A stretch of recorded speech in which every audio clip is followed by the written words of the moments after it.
ต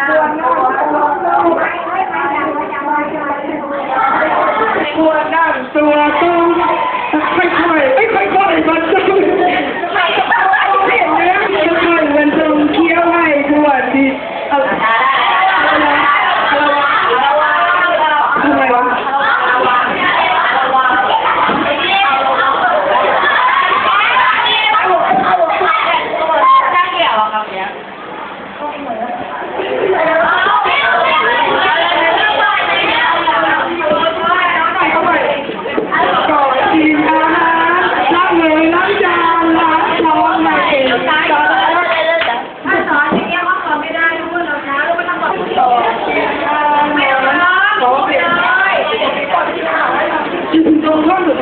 ก่อนกินอาหารล้างมือล้างเท้าจะได้ดีขนาดนี้แบบสลับไปเรื่อยๆแต่ว่าไปข้างขวาก่อนข้างซ้ายก่อนข้างซ้า